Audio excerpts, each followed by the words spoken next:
Yes please আসেন।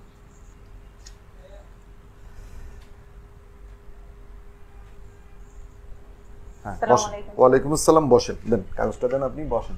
কি নাম আপনার? শিরিন সুলতানা। শিরিন শারমিন চৌধুরী, আমাদের খুব অনারেবল একজন মাননীয় স্পিকার। রাষ্ট্রীয় প্রোটোকলে বা রাষ্ট্রীয় মানে কি বলবো অভ্যর্থনায় তার অবস্থান কত? প্রথম কে? রাষ্ট্রপতি, মাননীয় মহামান্য রাষ্ট্রপতি। তারপর মাননীয় প্রধানমন্ত্রী। স্পিকার হবে না নাকি মাননীয় প্রধানমন্ত্রী হবে? মাননীয় প্রধানমন্ত্রী। তারপর 3 নাম্বার স্যার আমাদের মাননীয় স্পিকার।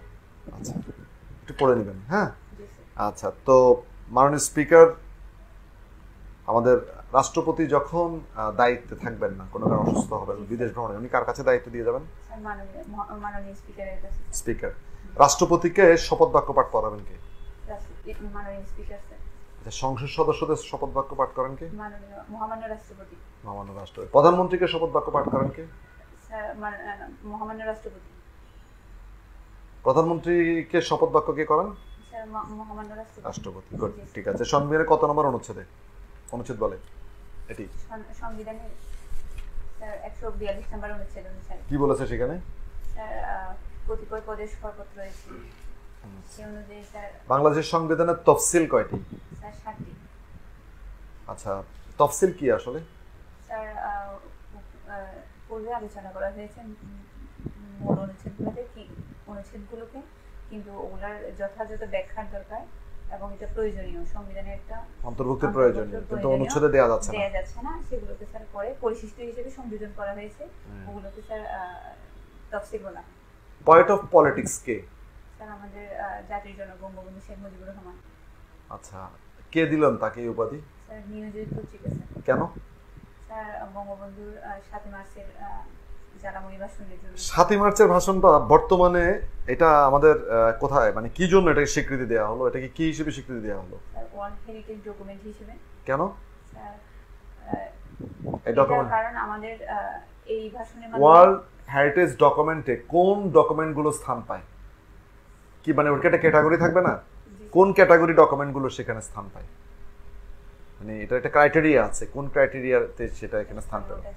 পৃথিবী বিখ্যাত কয়েকটি ভাষণের নাম বলেন তো। Sir I have a dream, Martin Luther king, তারপর স্যার গেটিসবার্গের ভাষণ, আব্রাহাম লিঙ্কন, আর বঙ্গবন্ধুর 7 মার্চের ভাষণ। তিনটা ভাষণকে কোঅর্ডিনেট করেন তো একটু। স্যার মানে গেটিসবার্গের ভাষণটা যদি বলতে চাই স্যার, ওটা হচ্ছে গণতন্ত্রের জন্য দেওয়া হয়েছিল। আর আমাদের মাননীয় আমাদের স্যার জাতির জনক বঙ্গবন্ধু শেখ মুজিবুর রহমান দিয়েছিলেন যেটা, ওটা স্যার লিখিত ছিল, কিন্তু স্যার গেটিসবার্গের ভাষণে স্যার লিখিত ছিল, আর এটার সময় ছিল 2 মিনিট। আমাদের জাতির জনকের ভাষণ ছিল স্যার রেকর্ডেড ছিল স্যার 18 মিনিট। আচ্ছা ঠিক আছে, আমরা এখন অন্য জায়গাতে যাই। আপনি কোন সাবজেক্ট থেকে পাস করেছেন? স্যার আমি মৎস্যবিজ্ঞান অনুসারে। মৎস্যবিজ্ঞান? জি স্যার, মৎস্যবিজ্ঞান বলে স্যার আমাদের এটা। আচ্ছা ঠিক। কেন মৎস্য আর মৎস্যের মধ্যে পার্থক্যটা কি? মৎস্য হচ্ছে শুধু মাছ নিয়েই স্যার, আর মৎস্যতে স্যার মাছের পাশাপাশি স্যার যেমন আমার শামুক, ঝিনুক, এগুলো নিয়ে কাজ করেন। মোলাস্ক। আচ্ছা আচ্ছা, বুঝতে পেরেছি। আমাকে একটু বলেন তো, আমাদের বঙ্গোপসাগরের যে আমাদের যে টোটাল আমরা যে আমাদের যে এই মহিষপানে যে মাছগুলো আমরা এখানে কত প্রজাতির মাছ পাই আমরা? 475 প্রজাতির মাছ। 475। আর টাঙ্গুয়ার হাওরে কত প্রজাতির পাই? টাঙ্গুয়ার হাওরকে তো ওয়ার্ল্ড হেরিটেজ বলে, ঠিক না? কি কারণে বলে? স্যার রামসার সাইট বলে স্যার টাঙ্গুয়ার। কেন কেন? কারণ স্যার এইটা স্যার আমাদের বাংলাদেশের মৎস্যের স্বাদুপানির অন্যতম স্যার। কেন এটা, কেন এত বিখ্যাত কেন এটা? স্যার স্বাদুপানির মাছের জন্য স্যার। স্বাদুপানি মাছ তো আমাদের চলন বিলেও আছে, তো ওখানে বেশি কেন? ওটার নাম কেন? চলন মিলকে তো দেওয়া হলো না, ওটাকে কেন দেওয়া হলো? আচ্ছা, আমাকে আমাদের সোর্স, আমাদের ফিশারিজ সোর্সগুলো কি, আমাদের মাছের সোর্সগুলো কোথায় আমাদের? স্যার আমাদের হাওর বাউর, যদি আমরা স্যার বৃহৎ ক্যাটাগরি করি, ওখানে স্যার আমাদের অভ্যন্তরীণ মৎস্য আছে, আর মুক্ত জলাশয়। মুক্ত জলাশয়, আচ্ছা। আবার অভ্যন্তরীণ মধ্যে স্যার মুক্ত জলাশয় আছে, আবার বদ্ধ জলাশয়। গুড, ঠিক আছে। এখন এটা বলেন যে আমাদের এই যে হালদাতে যে আমাদের এটা তো দক্ষিণ এশিয়ার একমাত্র। হালদার এমন কি বৈশিষ্ট্য আছে যার কারণে এখানেই শুধু কাপ জাতীয় মাছগুলো ডিম ছাড়ে? কেন প্রিয় ব্রিডিং গ্রাউন্ডটা কেন? ঠিক আছে,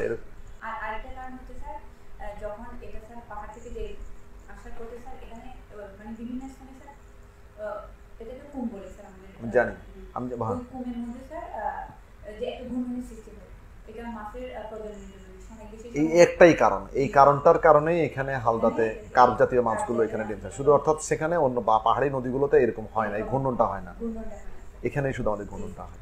আচ্ছা হ্যাঁ। ইলিশ, ইলিশ সম্পর্কে একটু বলুন। আমি একটু বলি আপনাকে, জন্মগতভাবে কি ইলিশ কোন লিঙ্গিক প্রাণী? স্যার ইলিশ তো স্যার ইলিশ কোন লিঙ্গে জন্মগ্রহণ করে? সব নারী পুরুষ উভয় লিঙ্গে কি জন্মগ্রহণ করে ইলিশ? আচ্ছা জেনে নেবেন, ইলিশ কিন্তু মনে রাখবেন বাংলা একমাত্র মাছ যে মানে সব ইলিশ জন্মগতভাবে পুরুষ, জীবন চক্রের একটা পর্যায়ে এসে সে নারী হয়ে যায়। এটা বাংলাদেশের বিজ্ঞানীরা আবিষ্কার করেছে ইলিশ, এটা বাংলাদেশের বিজ্ঞানীরাই আবিষ্কার। ইলিশ কি পরিযায়ী মাছ? পরিযায়ী মাছ সম্পর্কে জানেন আপনি? পরিযায়ী মাছ, আমরা এবং স্যার মনে করছি মাইগ্রেটিং ফিশ। স্যার জানি স্যার মাইগ্রেটিং ফিশ মানে কি? স্যার যদি আমি মাইগ্রেশনটাকে বিভাজন করা যায় স্যার এটা স্যার ডায়াগ্রামাস অ্যানাড্রোমাস, তো স্যার ইলিশটাকে স্যার অ্যানাড্রোমাস বলে। কেন? কারণ স্যার ইলিশ জীবন চক্রের মানে প্রজননের জন্য স্যার নদীতে চলে আসে। কেন নদীতে আসতে হবে তাকে? কারণ স্যার তার সেরেনিটিতে ডিমগুলো নষ্ট হয়ে গেছে। আর কোন নদীর ইলিশ স্বাদ হবে বলেন তো? পদ্মার ইলিশ, মেঘনার ইলিশ, কর্ণফুলীর ইলিশ? কেন? স্যার এখানে ইলিশের জন্য যে স্যার প্লাঙ্কটনটা স্যার যেটা দরকার স্যার পড়ে নেবেন একটু, হ্যাঁ এটা সে কারণে না, অর্থাৎ ইলিশ তো আসলে বেসিক্যালি সমুদ্রের মাছ, সে তীব্র স্রোতে যখন থাকে তার শরীরের ভেতরে যে চর্বিগুলো জমতে পারে না, আর পদ্মায় স্রোত কম, সে স্থির অবস্থায় থাকে, প্লাঙ্কটন খায়, চর্বি জমে যায়, এই জন্য সে মোটা তাজা গোল হয়ে যায়, এই জন্য সেটা স্বাদ হয়। পড়ে নেবেন। নারী উদ্যোক্তা জি স্যার বিষয়ে আপনার বলেন।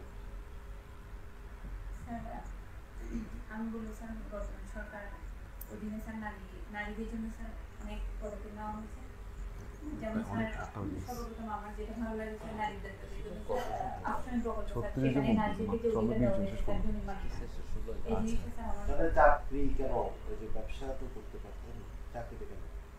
মানে স্যার একজন নারী উদ্যোক্তা হলে তো আর চাকরির চেয়ে ব্যবসা কিন্তু টাকা অনেক বেশি। আর বাংলাদেশে ফরেন কেডের আর ওর কি চয়েস কি আছে?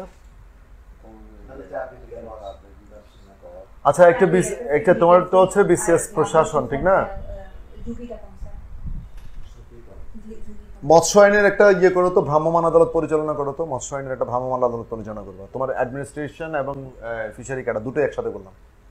মৎস্য আইনে কখন তুমি ভ্রাম্যমাণ আদালত পরিচালনা করো? কোন রুলস গুলো ভায়োলেট করলে তুমি ভ্রাম্যমাণ আদালত পরিচালনা করবা? স্যার সামুদ্রিক মৎস্য আইন 1982 অধ্যাদেশ অনুসারে হ্যাঁ যদি স্যার ওভার ফিশিং করা হয় স্যার, যখন স্যার মাছ ধরবে স্যার 30 দিন পর, সেটা যখন স্যার আমাদের শোরে নিয়ে আসবে, তখন স্যার ওটা চেক করলে যদি স্যার 23 সেন্টিমিটারের কোনো জায়গা পাওয়া যায় স্যার, সেক্ষেত্রে আমি স্যার অভিযান পরিচালনা করতে পারবো স্যার। আর আর স্যার ওভার ফিশিং একটা স্যার লিমিটেশন দেওয়া আছে আমাদের স্যার, ওই এটার চেয়ে যদি স্যার বেশি করা হয় সেক্ষেত্রে পরিচালনা করতে ওকে, থ্যাংক ইউ। যাও, এখানে তোমার সাথে কিছু কথা বলি। জি স্যার। ফার্স্ট অফ অল হচ্ছে যে তোমার প্রিপারেশনটা ভালো, হ্যাঁ তোমার প্রিপারেশন অনেক ভালো, মানে ইট ইমপ্রেসড মি। আমি ভালো করেছি, আমি আশাবাদী। তুমি সব কিছু ভালো বলেছো, একদম অ্যাকুরেট, তোমার আনসারগুলো অ্যাকুরেট ছিল। ইলিশটা সম্পর্কে একটু পড়ে যাবা, ইলিশটা সম্পর্কে তোমার একটু জানা কম আছে, হ্যাঁ বাকি জিনিসগুলো তুমি ভালো বলছো। ক্যাডার চয়েসটা একটু পড়ে যাবা, আর ওভারঅল মানে একটা ভালো কিছু হতে পারে ইনশাল্লাহ। হ্যাঁ তোমাদের অনেক শুভকামনা। Thank you. হ্যাঁ আচ্ছা, থ্যাংক ইউ। ওয়ালাইকুম আসসালাম। হ্যাঁ।